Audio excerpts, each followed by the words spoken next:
Class 10th science जो कि 50 objective question लेकर एनसीईआरटी बुक से मतलब निचोड़ करके मतलब कि जो बच्चे 2023 में एग्जाम देने वाले हैं उनके लिए मतलब कि ये 50 क्वेश्चन ऑब्जेक्टिव का तैयार किया गया है। ये इंपॉर्टेंट क्वेश्चन है, एक बार आप जरूर देख लेना चाहिए एग्जाम में जाने से पहले, ठीक है। तो चलिए बिना टाइम वेस्ट किए क्वेश्चन पे चलते हैं और क्वेश्चन क्या होने वाला है। तो वीडियो को माइनर भी स्किप मत करना। अगर वीडियो अच्छा लगता है तो एक प्यारा सा लाइक कर देना। अगर चैनल पर नए विजिट करें तो प्लीज चैनल को सब्सक्राइब कर लेना और बेल नोटिफिकेशन ऑन कर लेना। तो चलिए क्वेश्चन देखते हैं कि क्या क्वेश्चन है, ठीक है। एक नंबर क्वेश्चन में दिया है कि निम्न में से कौन सा संबंध सत्य है, ठीक है। तो यहां देख सकते हैं कि चार विकल्प दिया गया है, जो कि यहां पे दिया है। ए में दिया है v बराबर 1/r, उसके बाद बी में दिया है v बराबर r/1, सी में दिया है v इंटू IR, ठीक है। उसके बाद डी में दिया है v बराबर IR², ठीक है। तो उसके बाद यहाँ देख सकते हैं कि यहाँ जो v इंटू IR है ये हमारा राइट द आंसर हो जाएगा सी, ठीक है। उसके बाद 2 नंबर क्वेश्चन देखेंगे कि दिया है कि प्रतिरोध का एसआई मात्रक क्या है। जो प्रतिरोध होता है उसका एसआई मात्रक हमसे पूछ रहा है, ठीक है। तो यहाँ भी चार विकल्प दिया गया है। ए में दिया है जूल, बी में दिया है वोल्ट, सी में दिया है ओम, डी में दिया है एम्पियर, ठीक है। तो यहाँ देख सकते हैं कि जो ओम होता है प्रतिरोध का एसआई मात्रक होता है ओम होता है, तो सी हमारा राइट द आंसर हो जाएगा, ठीक है। 3 नंबर क्वेश्चन देखेंगे कि निम्न में से कौन सा पद विद्युत परिपथ में विद्युत शक्ति को निरूपित करता है, ठीक है। तो क्वेश्चन को ध्यान से एकदम बारीकी से देखना है और समझना है, ठीक है।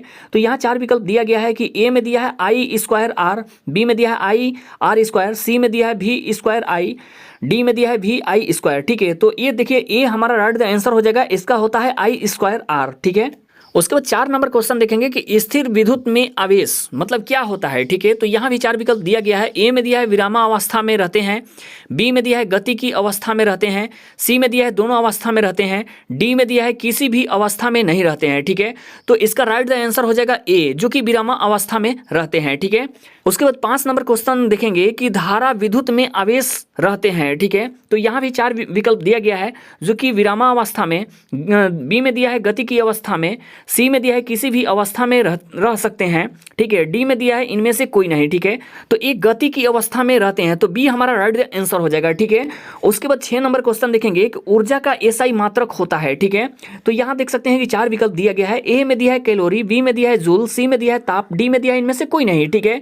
तो जो ऊर्जा का एसआई मात्रक होता है ए होता है जूल, तो बी हमारा राइट द आंसर हो जाएगा, ठीक है। 7 नंबर क्वेश्चन देखेंगे कि आवेश का मात्रक है, ठीक है। आवेश का यहाँ मात्रक पूछ रहा है, तो यहाँ भी चार विकल्प दिया गया है। ए में दिया है कुलाम, बी में दिया है वोल्ट, सी में दिया है एम्पियर, डी में दिया है इनमें से कोई नहीं, ठीक है।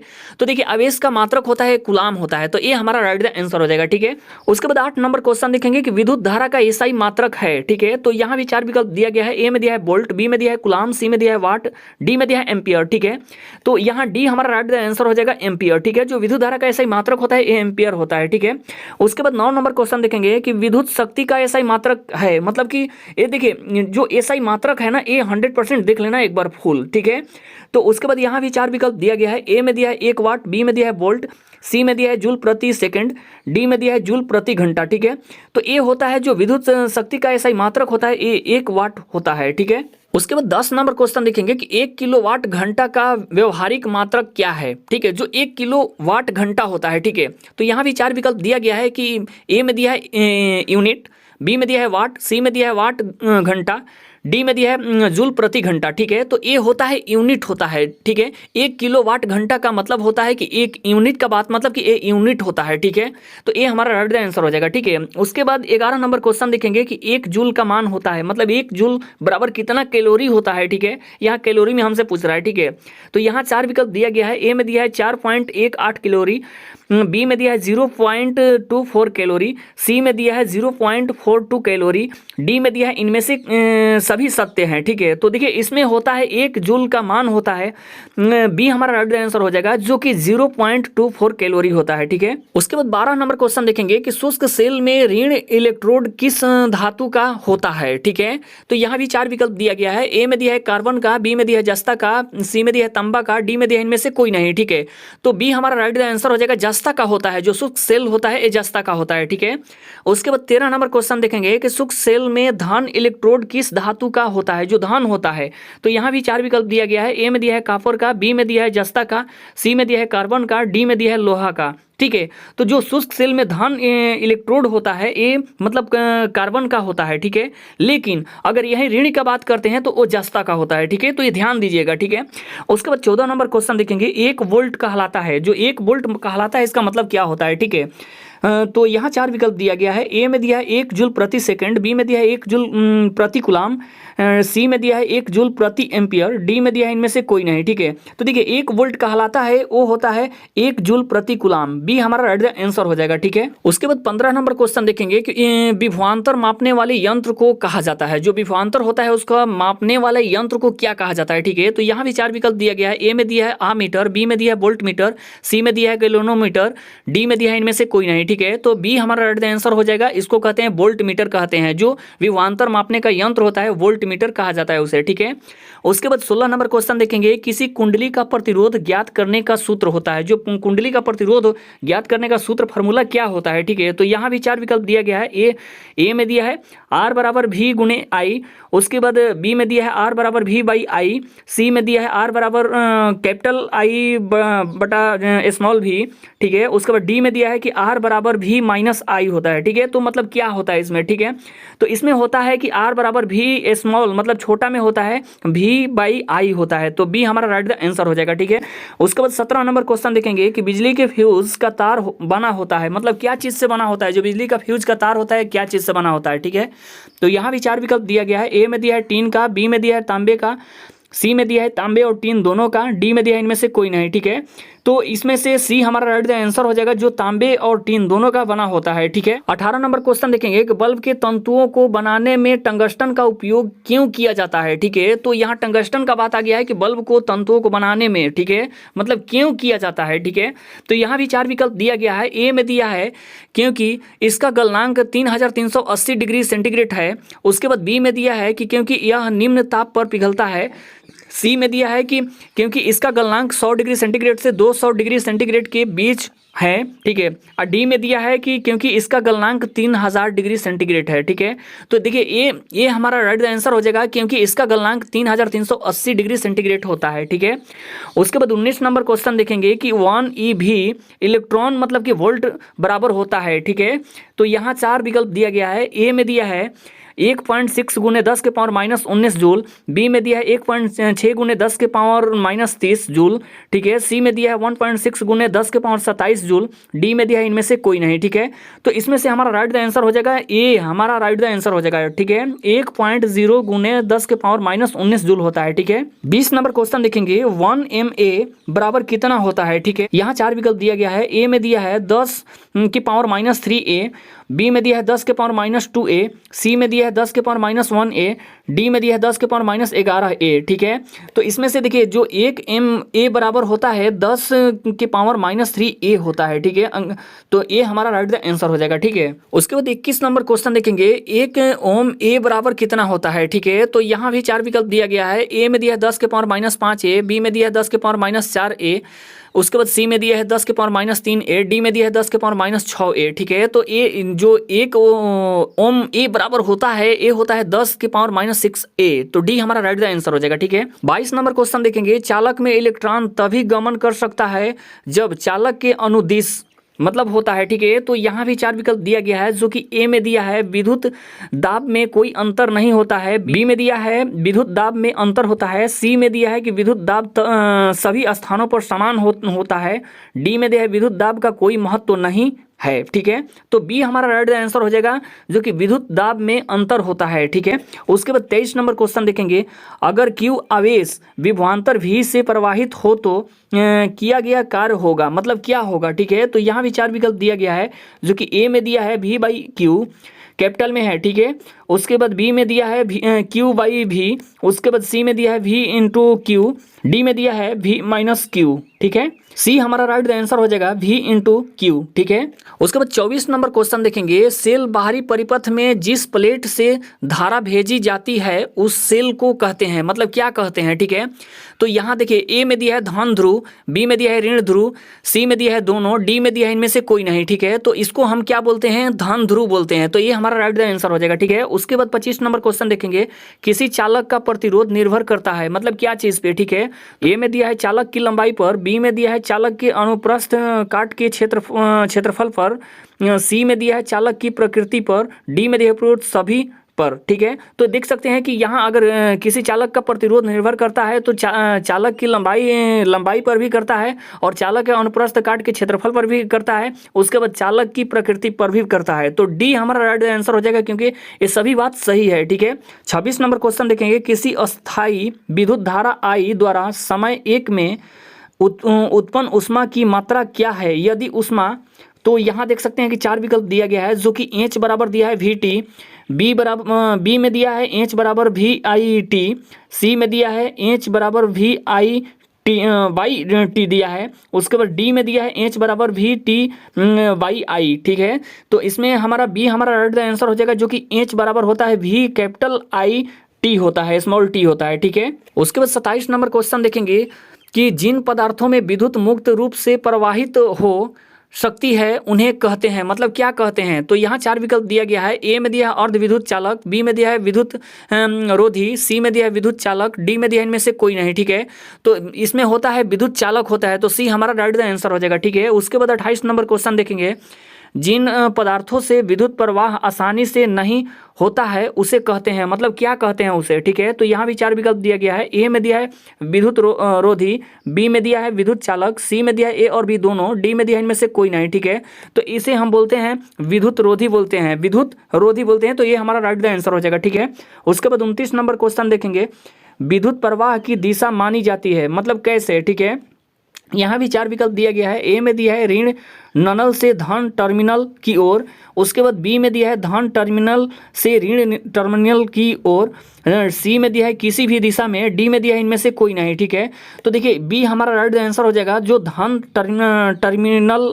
से ऋण टर्मिनल की ओर होता है। ठीक है, तो बी हमारा राइट आंसर हो जाएगा। ठीक है, उसके बाद 30 नंबर क्वेश्चन देखेंगे, एकाएक समय में विद्युत आवेश के परिमाण के प्रवाह को क्या कहा जाता है। ठीक है, एकाएक समय। ठीक है, तो यहाँ 4 विकल्प दिया गया है, देख सकते हैं, तो ए में दिया है विद्युत विभव, बी में दिया है विद्युत प्रतिरोध, सी में दिया है विद्युत धारा, टी में दिया है इनमें से कोई नहीं। ठीक है, तो इसमें हमारा राइट आंसर हो जाएगा सी, जो कि विद्युत धारा होता है। ठीक है, 31 नंबर क्वेश्चन देखेंगे कि किसी तार से विद्युत धारा प्रवाहित होती है तो तार के प्रत्येक बिंदु से कितना इलेक्ट्रॉन अपवाहित होती है। ठीक है, तो यहाँ भी 4 विकल्प दिया गया है, ए में दिया है 1.6 × 10⁻19, बी में दिया है 4.32 × 10⁻19, सी में दिया है 6 × 10⁻18, डी में दिया है इनमें से कोई नहीं। ठीक है, तो इसमें से सी हमारा राइट आंसर हो जाएगा, इसका होता है 6 × 10⁻18। ठीक है, 32 नंबर क्वेश्चन देखेंगे, किसी विद्युत लैंप के तंतु से 0.4 एम्पियर की धारा प्रवाहित हो रही है, अगर लैंप 3 घंटे तक प्रकाश देता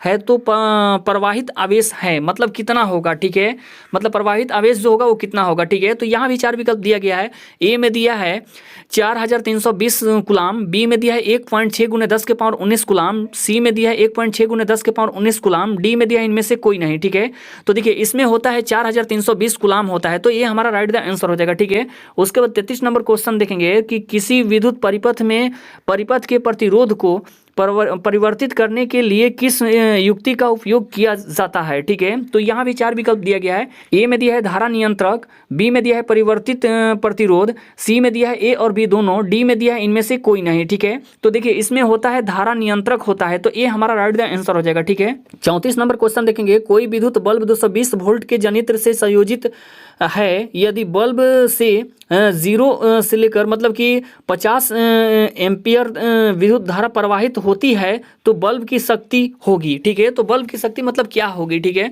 यहाँ 4 विकल्प दिया गया है, ए में दिया है 100 वाट, बी में दिया है 120 वाट, सी में दिया है 105 वाट, डी में दिया है 110 वाट, तो इसमें से हमारा राइट आंसर हो जाएगा 110 वाट होता है। ठीक है, जो 50 का एम्पियर का होता है जो 0 से, तो वो मतलब कितना विद्युत धारा प्रवाहित होती है बल्ब की शक्ति का, तो 110 वाट होता है। ठीक है, तो डी हमारा राइट आंसर हो जाएगा। ठीक है, उसके बाद 35 नंबर क्वेश्चन देखेंगे, किसी विद्युत बल्ब के तंतु में से 0.5 एम्पियर विद्युत धारा 10 मिनट तक प्रवाहित होती है तो विद्युत परिपथ से प्रवाहित विद्युत आवेश का परिमाण है, मतलब कितना होता है। ठीक है, यहाँ 4 विकल्प दिया गया है। ए में दिया है 300 सेंटीग्रेड, बी में दिया है 60 सेंटीग्रेड, सी में दिया है 120 सेंटीग्रेड, डी में दिया है 200 सेंटीग्रेड। ठीक है, तो ये इसमें होता है, ए हमारा राइट आंसर हो जाएगा 300 सेंटीग्रेड होता है। ठीक है, 36 नंबर क्वेश्चन देखेंगे। विद्युत प्रवाहित कर किसी धातु की वस्तु पर अन्य किसी वांछित धातु की परत निक्षेपित करने के प्रक्रम को कहते हैं, मतलब क्या कहते हैं। ठीक है, तो यहाँ भी 4 विकल्प दिया गया है। ए में दिया है विद्युत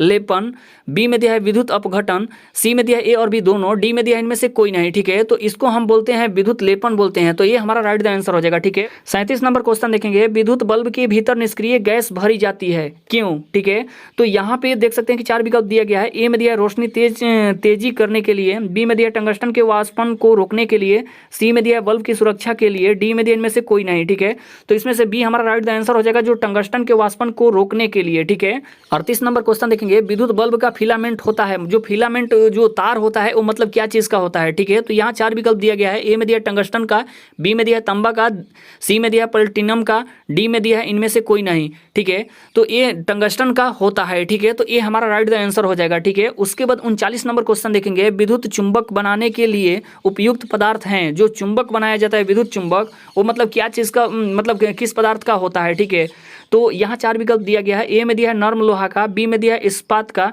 सी में दिया है निकेल का, डी में दिया है इनमें से कोई नहीं। ठीक है, तो इसमें देखिए जो विद्युत चुंबक होता है बनाने के उपयुक्त पदार्थ जो लगता है वो होता है नर्म लोहा होता है, तो ये हमारा राइट आंसर हो जाएगा। ठीक है, उसके बाद 40 नंबर क्वेश्चन देखेंगे। किसी विद्युत धारा के सतत तथा बंद पथ को क्या कहते हैं। ठीक है, तो यहाँ भी 4 विकल्प दिया गया है। ए में दिया है विद्युत परिपथ, बी में दिया है विद्युत धारा पथ, ठीक है, उसके बाद सी में दिया है विद्युत विभव पथ, डी में दिया है विद्युत शक्ति पथ। ठीक है, तो इसमें से ए हमारा राइट आंसर हो जाएगा विद्युत परिपथ। ठीक है, 41 नंबर क्वेश्चन देखेंगे। विद्युत धारा के तापीय प्रभाव का उपयोग किसमें नहीं होता है। ठीक है, तो यहाँ भी 4 विकल्प दिया गया है। ए में दिया है विद्युत हीटर, बी में दिया है विद्युत इस्त्री, सी में दिया है विद्युत बल्ब, डी में दिया है विद्युत पंखा। ठीक है, तो इसमें देखिए जो विद्युत धारा के तापीय प्रभाव का उपयोग किसमें नहीं होता है, तो विद्युत पंखा में नहीं होता है, तो डी हमारा राइट आंसर हो जाएगा। ठीक है, उसके बाद 42 नंबर क्वेश्चन देखेंगे। विद्युत धारा की चाल प्रकाश की चाल में क्या संबंध है। ठीक है, यहाँ भी 4 विकल्प दिया गया है। ए में दिया है दोनों की चाल समान, बी में दिया है कि विद्युत धारा की चाल प्रकाश की चाल से अधिक, सी में दिया है प्रकाश की चाल विद्युत धारा की चाल से अधिक, डी में दिया है इन सभी कथन सत्य हैं। ठीक है, तो ये बात गलत है, जो कि यहाँ पे दिया है ए हमारा राइट आंसर हो जाएगा दोनों की चाल समान है। ठीक है, तो ये हमारा राइट आंसर हो जाएगा। ठीक है, 43 नंबर क्वेश्चन देखेंगे। किसी विद्युत परिपथ में इकाई धन आवेश को एक बिंदु से दूसरे बिंदु तक ले जाने में किए कार्य को मापा जाता है, उन बिंदुओं के बीच मतलब क्या होता है। ठीक है, तो मतलब कि यहाँ पे 4 विकल्प दिया गया है, जैसे कि ए में दिया है कि धारा से, बी में दिया है के विभवांतर से, सी में दिया है के प्रतिरोध से, डी में दिया है इनमें से कोई नहीं। तो ए होता है, जो कि यहाँ पे जो पॉइंट है ए होता है, बी हमारा राइट आंसर हो जाएगा के विभवांतर से। ठीक है, विभवांतर से ए मतलब इसके बीच का जो होता है विभवांतर होता है। ठीक है, उसके बाद 44 नंबर क्वेश्चन देखेंगे। जब सेल से कोई विद्युत धारा नहीं ली जाए तो उनके दोनों टर्मिनलों के बीच विभवांतर मतलब क्या होता है। ठीक है, तो यहाँ भी 4 विकल्प दिया गया है। ए में दिया है 0 होता है, बी में दिया है 0 नहीं होता है, सी में दिया है दोनों टर्मिनल पर पर्याप्त समान विभव होता है, डी में दिया है सभी कथन सत्य हैं। ठीक है, तो ये देखिए 0 नहीं होता है, तो बी हमारा राइट आंसर हो जाएगा, इसमें 0 नहीं होता है। ठीक है, उसके बाद 45 नंबर क्वेश्चन देखेंगे। विद्युत धारा उत्पन्न करने की युक्ति को कहते हैं, मतलब क्या कहते हैं जो विद्युत धारा उत्पन्न किया जाता है। ठीक है, तो यहाँ 4 विकल्प दिया गया है। ए में दिया है जनित्र, बी में दिया है गैल्वेनोमीटर, सी में दिया है ए मीटर, डी में दिया है मीटर। ठीक है, तो इसे जो विद्युत धारा उत्पन्न करने की युक्ति को कहते हैं वो जनित्र कहते हैं, तो ये हमारा राइट आंसर हो जाएगा। ठीक है, उसके बाद 46 नंबर क्वेश्चन देखेंगे। वह विद्युत धारा जो तार की प्रति मीटर लंबाई के लिए 2 × 10⁻⁷ N बल उत्पन्न करती है, वह धारा मतलब क्या कहलाती है, मतलब कितना होगा। ठीक है, तो यहाँ 4 विकल्प दिया गया है। ए में दिया है 1 एम्पियर, बी में दिया है 2 एम्पियर, सी में दिया है 3 एम्पियर, डी में दिया है 10 एम्पियर। ठीक है, तो ये जो 2 × 10⁻⁷ N होता है बल होता है, ये 1 एम्पियर होता है। ठीक है, तो ये हमारा राइट आंसर हो जाएगा। ठीक है, उसके बाद 47 नंबर क्वेश्चन देखेंगे। एक विद्युत बल्ब पर रेटिंग है 220 वोल्ट से 100 वाट, इसके फिलामेंट तंतु का प्रतिरोध होगा, मतलब कितना होगा। ठीक है, तो यहाँ 4 विकल्प दिया गया है। ए में दिया है 220 ओम, बी में दिया है 100 ओम, सी में दिया है 484 ओम, डी में दिया है इनमें से कोई नहीं, ठीक है। तो देखिए सी हमारा राइट आंसर हो जाएगा, इसमें होता है 484 ओम होता है, ठीक है। उसके बाद 48 नंबर क्वेश्चन देखेंगे, आममीटर को विद्युत परिपथ में कैसे जोड़ा जाता है, ठीक है। तो यहाँ 4 विकल्प दिया गया है, ए में दिया है श्रेणी क्रम में, बी में दिया है पार्श्ववर्ध में, बी सी में दिया है एक और दो, बी दोनों में, ठीक है, डी दिया है इनमें से कोई नहीं, ठीक है। तो ए मतलब कि आममीटर को विद्युत परिपथ में कैसे जोड़ा जाता है, तो श्रेणी क्रम में जोड़ा जाता है, तो ए हमारा राइट आंसर हो जाएगा श्रेणी क्रम, ठीक है। उसके बाद 49 नंबर क्वेश्चन देखेंगे, निम्नलिखित में से कौन सा पद विद्युत परिपथ में विद्युत शक्ति को निरूपित नहीं करता है, ठीक है। तो यहाँ 4 विकल्प दिया गया है, ए में दिया है आई स्क्वायर आर, बी में दिया है आई आर स्क्वायर, सी में दिया है वी आई, डी में दिया है वी स्क्वायर बाई आर, ठीक है। तो इसमें होता है आई आर स्क्वायर होता है, तो बी हमारा राइट द आंसर हो जाएगा, ठीक है। उसके बाद 50 नंबर क्वेश्चन देखेंगे, अगर 3 चालक R1 R2 और R3 श्रेणी क्रम में संयोजित है तो उसका समतुल्य प्रतिरोध RS होगा, मतलब कितना होगा, ठीक है। तो यहाँ 4 विकल्प दिया गया है, ए में दिया है R बराबर R1 plus R2 plus R3, B में दिया है RS बराबर 1/R1 plus 1/R2 plus 1/R3, ठीक है। उसके बाद सी में दिया है 1/RS बराबर R1 plus R2 plus R3, D में दिया है इनमें से कोई नहीं। तो देखिए इसका होता है जो श्रेणी क्रम RS का होता है, ए होता है R बराबर R1 plus R2 plus R3 होता है, ठीक है।